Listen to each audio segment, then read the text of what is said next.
Hello everyone, this is THASNI from Computer Science and Designing Department from SNS College of Engineering. Today we are going to see about the front-end development framework which we rarely used as a React for full stack development from the full stack development subject.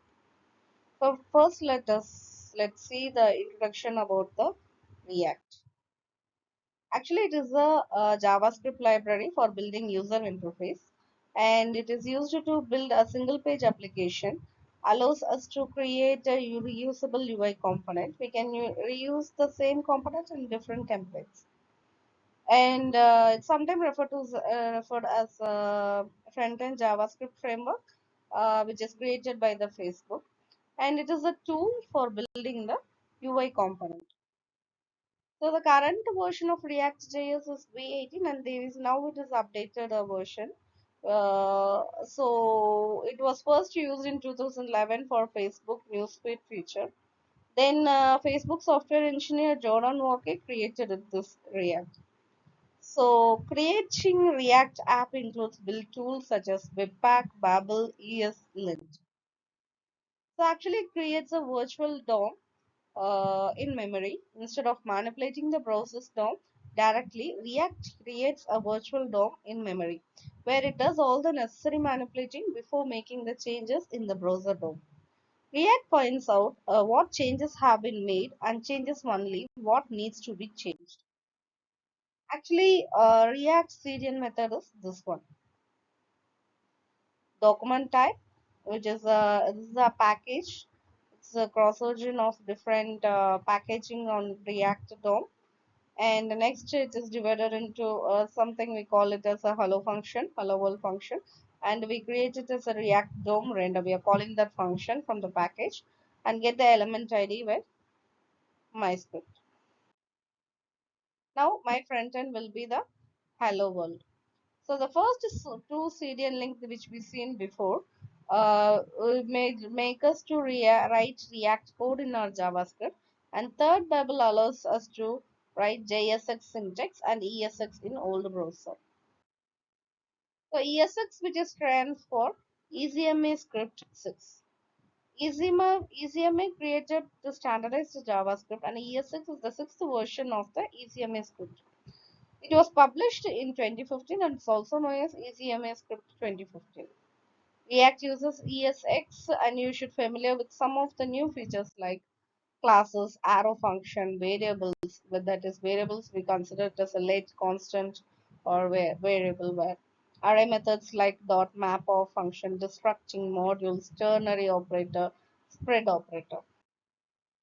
Classes. ESX introduced classes. So class is a type of function, but instead of using the keyword function to initiate it, we use the keyword class and the properties are assigned inside a constructor of method. First letter of class name starts with the uppercase. The constructor function which is called automatically when the object is initialized. Example of class and object is we are creating a class name called as car and a constructor which is called it as a name. This is the branch. Name is the object. So I'm using the constant my car, new of car of Ford. Document dot write my car dot brand. Now I will get a car name as Ford. So methods. Method name can be declared as user defined name inside the class. So the class constructor or constructor name.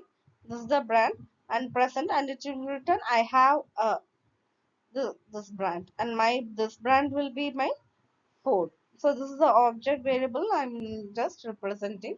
So my output will be I have a Ford. As you can see in the example above, you call the method by referring the object method name followed by the parenthesis. Class inheritance. To create a class inheritance, use the extends keyword. Class created within the class inheritance inherits all the method from another class. So this is the structure of inheritance.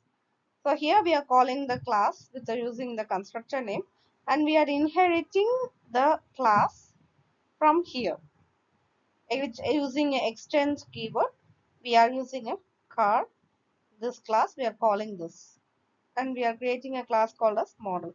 So now it is, now I will get, I have a Ford and it is a Mustang.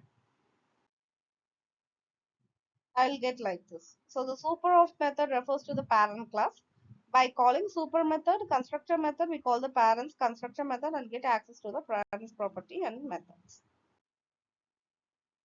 Next, arrow functions. Arrow functions allows us to write shorter function syntax. So we'll be using like this arrow, this one, equal to of arrow, which represent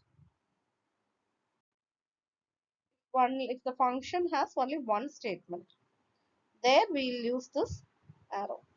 Okay, and this keyword.